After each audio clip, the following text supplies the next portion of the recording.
Hey, Henry. Yeah, Gus? I'm starting to think this whole NFT craze might not be the best idea. Oh no, Gus, I just think you're not going to make it, and me and the rest of all of the winners are going to make it, and we'll all be filthy rich. Just like the guy at Herbalife told me. My ship's going to come in any day now.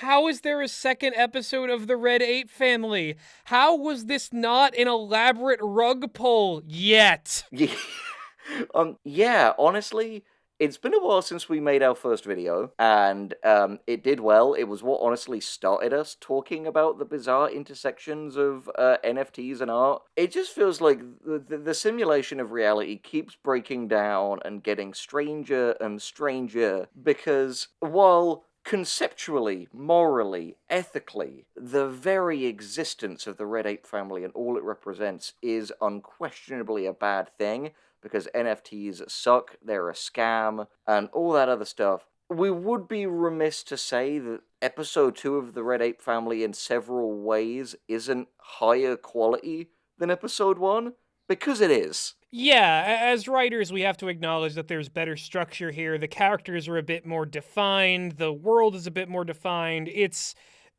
The bar is high enough for us to trip over it. As Yeah. human beings, though, we can still be repulsed by everything that this piece of art stands for. We just have to call it art in the process. Yeah, exactly. So there's a number of things I want to get to today. The first is some good news. NFTs really do seem to be on their way out.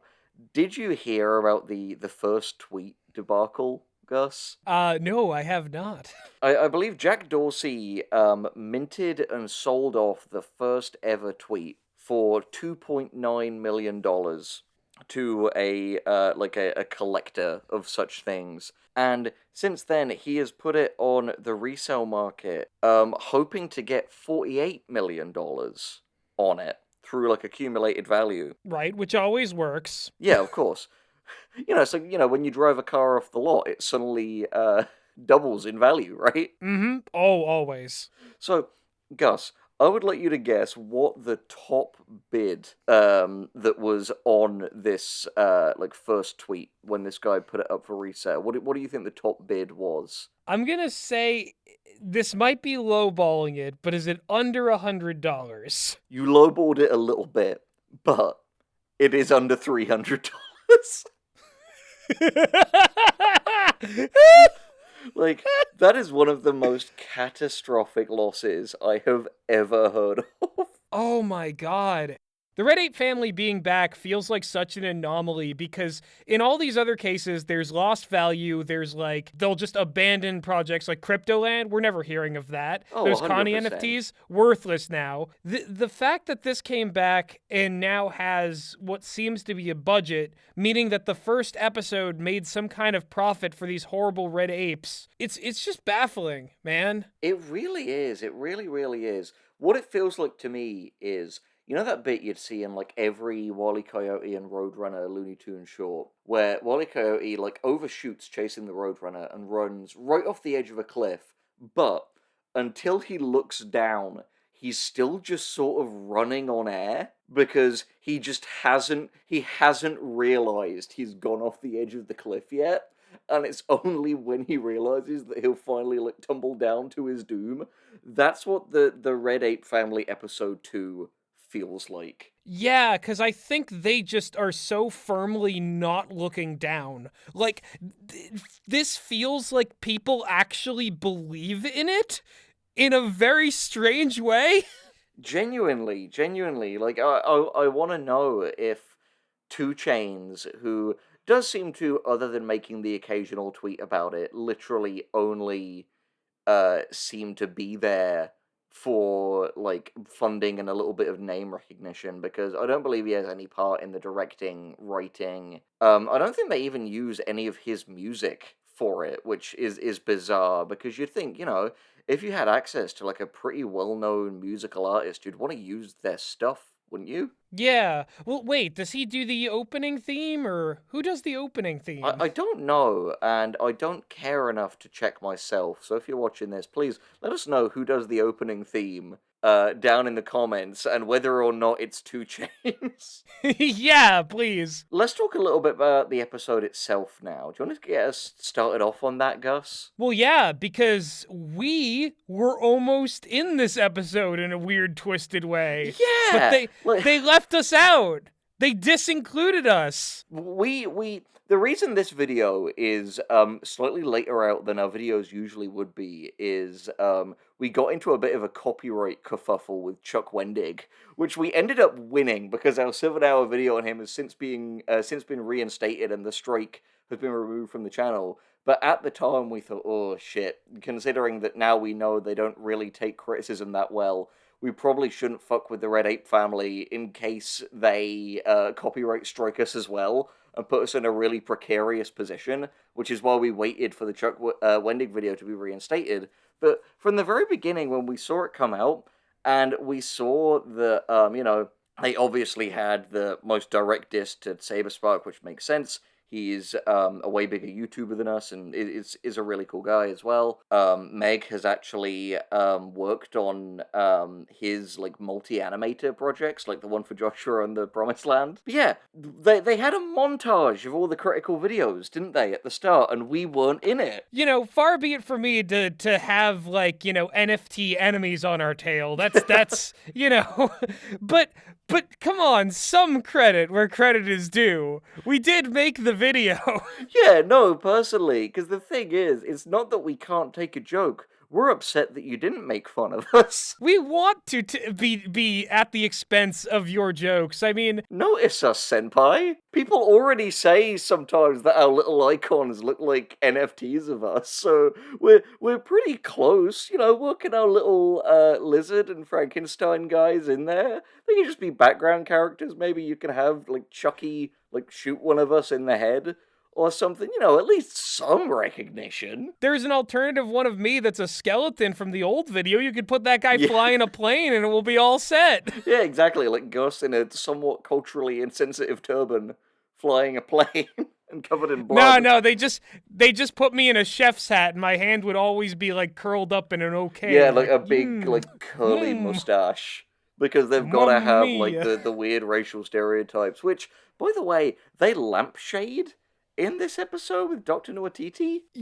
Yeah, okay, so simultaneously, we were talking about this a little bit off mic. Simultaneously, it seems like Red Ape Family Episode 2 took criticism in the best way possible, in that they improved and took some things in stride and corrected some things. And they also took it in the worst way possible by insulting their critics, by like doubling down on certain things, and by like aggressively just leaning into all of the shitty things that are part of the product's identity. Yeah, in an incredibly petty fashion. Like, what I compared it most to off mic is Tails Gets Trolled, which is another thing that, like, you know, made it in a very amateurish way and made mainly out of spite with the creator wanting to, like, lash out and vent frustrations at people trolling them.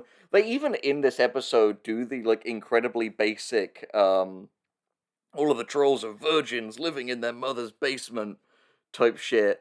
But, like, in a way, it also becomes oddly compelling in its strangeness, and that definitely applies to both Tails Gets Trolled and episode 2 of the Red Ape Family. Oh, I mean, you know, from what I know of Tails Gets Trolled, it's one of the greatest shonen anime ever written. It is. Red Ape Family, not so much. No, it isn't. But what I want to kind of clarify here is, a lot of people were very confused when we said that Super Doge is a much worse like show than the Red Ape Family, when in some ways it's more technically competent. And that's because Super Doge was, yeah, I guess in some ways somewhat technically competent, but was so incredibly like milquetoast and boring. You can very like correctly throw a lot of insults at the Red Ape Family, but it's never dull. And I would take something that is weird and terrible, but like compelling in its strangeness, over something that's competent, but like you can fucking feel your eyes rolling into the back of your head while you're watching it. Like some of just the fight scenes in this episode 2 of the Red Ape Family were some of the most bizarre things of like, people just falling all over the place and being weirdly paced. Hell of a Boss episode 6, this isn't. No, Hell of a Boss definitely. episode any, this isn't. No, definitely, definitely. So to kind of get into like the brass tacks here, what's kind of interesting about this as like a piece of like writing, which makes it a lot more competent, because obviously writing is mine and Gus's wheelhouse. We are the two professional writers of YouTube, no matter what some very angry commenters say. There are jokes this time, dude. There were actual jokes that they wrote into this episode. But not just jokes. This episode had subplots too, because the main plot of the episode is that Hunky, one of the two children of the Red Ape family, is kidnapped by this like new arc villain called Dr. Jeeves, who wants to get the golden NFT, which is a memory stick, which doesn't really make sense given what NFTs are, from the first episode. And this is also tied into the fact that Hunky feels like his parents don't love him as much as his more competent brother, Caesar. Meanwhile, Dr. Nwatiti is struggling with his like desire to become vegan and like cut back on eating people. And we've got these other smaller groups of villains that are like the fat fucking ape who works with Laurel and Hardy, and these two like white chimps who are also out for the money. Like, there's a lot going on, but like what's baffling is it doesn't even feel chaotic in a bad way. It feels like they spin these narrative plates pretty well, which I can't believe I'm saying. Yeah, that's the thing. This actually felt like it had proper structure to it, and like a lot of these arcs got completed. Like those that gaggle of villains got phased out for the more powerful villain, and it was clear like where the hierarchy was, kind of setting up him as a reasonably like positioned antagonist. Whereas the stuff with Hunky, it's clear that like he kind of earns a little bit of respect from the family by the end of the episode by actually saving the day. Yeah, genuinely. There's structure here that is executed like okay for what this is. Yeah, that's the thing. Like, again, it's not good by any external metric, but this does not feel like a first draft script. They spent time on this.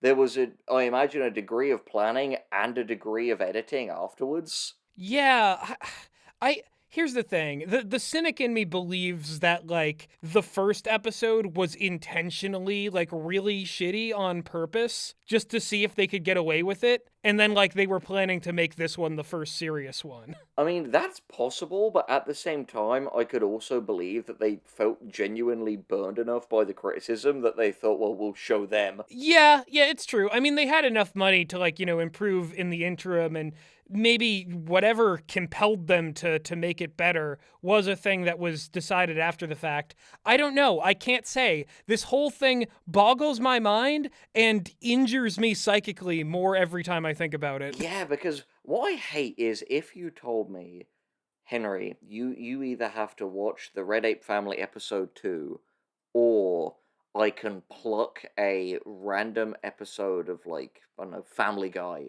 from the latest season, I'd pick Red Ape Family season 2.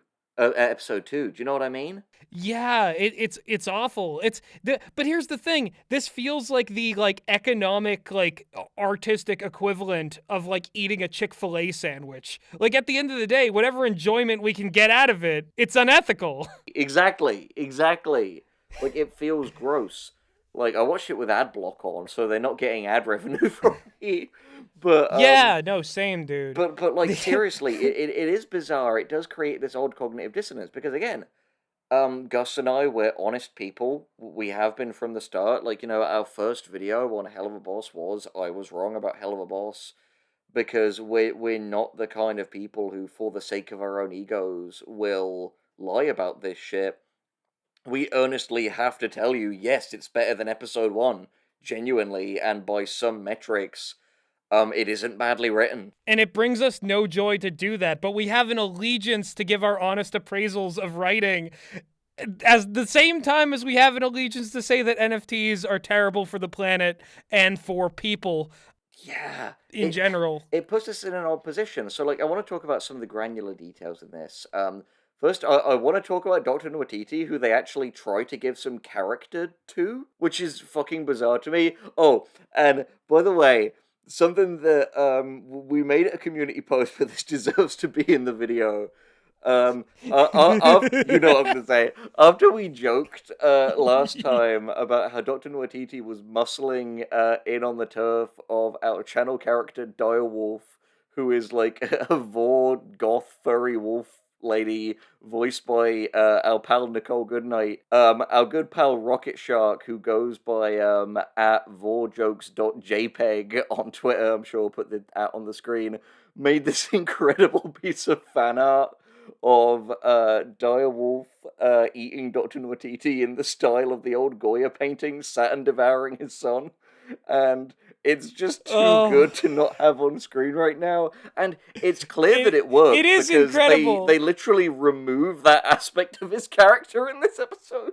So what we've retroactively done, because the Red Ape family is apparently competent now, is that we've created a piece of alternate universe fan art starring one of our OCs for the Red Ape family. What have we done? Yeah, and the crazy thing is, technically we can say that's canon, because in this episode they introduce the plot point that the multiverse exists, and that every piece of criticism given of the show is canon to the show. Thereby, in our universe, thanks to Rocket Shark, our gal Direwolf did canonically eat a version of Dr. Nwatiti. I love that. Can we be canon yet? Yeah, no, genuinely. Initially, I was thinking that they should work us two into it, but you know what? I'm not going to be vain. They should work Direwolf into the show at some point, and if you want that to happen, please comment on this video, #include Direwolf, because our gal deserves the recognition. She's a more marketable canine than anyone from Super Doge. Exactly. #include Direwolf. Put it down there and include your reasons why the fucking Queen of Vor on YouTube deserves to be in there, because, do you know what? It can't get any more cursed, can it? But yeah, so Dr. Nwatiti in this episode hypnotizes himself to be vegan. Like, it gets to have some genuinely kind of funny moments in it.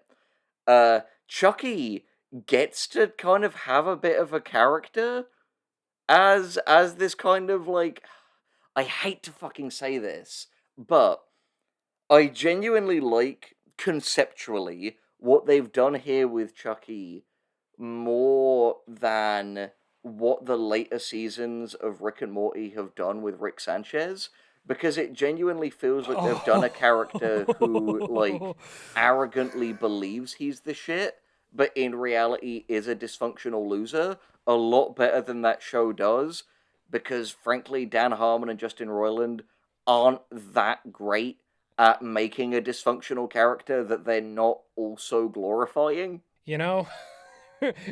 Like, the people who are going to be mad at you about that are Rick and Morty fans. Fuck them. Yeah, whose opinions I don't respect anyway, so fuck you. Come at me. I mean, I thought the line he had when he was talking to his two sons, it's like, you guys are each half of me, I'm the brains and brawn of the family, is actually a pretty well-executed character beat. Yeah, and then Winky is like, but who comes up with the plans here? Yeah. Can we talk about what they did with Winky? By the way, do you want to go into that a little bit? Right, yeah, because in the first episode, Winky had a very obvious British accent, but they kind of took that away from her in this. They not only took that away, they made a joke. In universe, everyone hated that. That's one of the things that all those people from the different universe, including the parody Saber Spark. Yeah, Saber Fart, which not their finest. In terms of, no. Like, is that really the best they came up with? Saber Fart? Yeah, a few more drafts on that one, like, you guys. There are better jokes than that in the episode. Yeah, no, legitimately. Also, Can we talk about the fact that the main villain's special weapon is a thing that he basically took from Super Doge conceptually? It's a beam that turns people into NFTs. Yeah, which is directly the weapon the was it Fat Cat used in Super Doge? I'm sorry, every character in Super Doge was utterly unmemorable. It was the Mad Catter, who is one of the fat cats who believe in fiat currency, which is why they're also the fiat cats. And yet they make NFTs. For some reason. Because they want to sell it back into fiat. Also, can we just talk about how in all of these shows, getting turned into an NFT is a horrible existential nightmare that no one wants to suffer from? Yeah, it's like it's so funny that even this far in, even these people who are like comical like NFT true believers don't seem to know what the fuck an NFT is, because there is a horrendously uncomfortable NFT in this that is Baby Elon, which skeeves the fuck out of me. That is like a physical being, but the other NFT is like on a memory stick. But all of the characters in it are also characters from NFTs. Like, what layer of reality are we operating on here? Yeah, so like, are NFTs these things that you trade, or are they like the manifestations of those pictures? Like, is this operating on food fight rules? And if so, then it doesn't have any rules at all. No, genuinely, like, if there was any other piece of like media made by the real world that could be compared to this, it is Food Fight, because it has that same just vibe of like, what the fuck is going on? Like, Yeah. like all of the like, there was even a minor character villain in Food Fight called Fat Cat Burglar, who was a rat who steals cats. Like, it has that same level of, what the fuck were you guys thinking? Like, I know Charlie Sheen was involved, but did you like get into his stash while you were making this? Speaking of, the episode has Baby Elon give Chucky a weird diaper mushroom that makes him have a trip, revealing that he might, in fact, be the physical manifestation of the golden NFT, which is like, what? A shockingly well-animated trip, by the way. An infuriatingly well... Like, Meg is in the room, over there, and Meg says hi. Meg, who, as far as the channel know, masters in animation, I turned that, like, the computer around to Meg while that was playing, and Meg... It's not... Here's the thing, it's not, like, great, but it definitely looks like they didn't half-ass it. It looks like something that somebody on my course would have made and gotten a really good grade for. Yeah, like... It has, like, it's obviously not studio quality, but it has a shocking level of, like, fluidity. I'd compare it to the quality you see on some, like, mid to high tier, like, Undertale fan animations. Yeah, and that's the thing. It also made those dogs and, like, the weird visor people from, like, the first episode look like an actual credible threat, which is so fucking funny compared to, like, the way that they were in that first episode. Yeah, genuinely, when they were, like, clipping through the walls and shit like that, like, it's odd because they're kind of, like, cribbing notes from, like, plot beats in, like, Kung Fu Panda. Yeah, I guess. I mean, like, you know, why not steal from everyone else? We can right-click your shit. Yeah, like, I am so baffled by this whole thing. Like, it's just... It's weird. Here, like, yeah, so I guess, like, in conclusion, like, the Red Ape family is apparently actually a real show now, and we should all be afraid for what that means.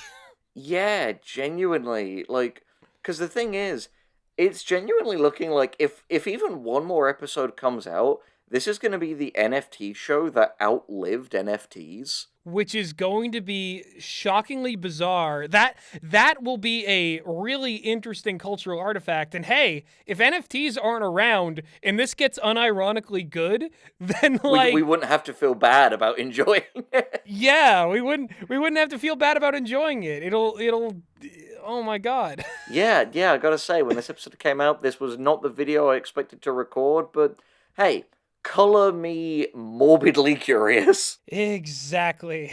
All right. I guess I'd like to say in closing, don't support NFTs, hashtag include Direwolf, and, oh, tiny personal thing, but this is just a fun something that I'm excited about and want to plug. I know I'm not on social media, but I made a website, henrygalley.com, if you want to get in contact with me about like work and stuff. Gus will stick that in the Woo! description. But yeah, I'm finally just a slight bit less mysterious if you want to email me for whatever reason. And thanks for anyone who's shown interest on that. But yeah, whew. What an experience, Gus. It's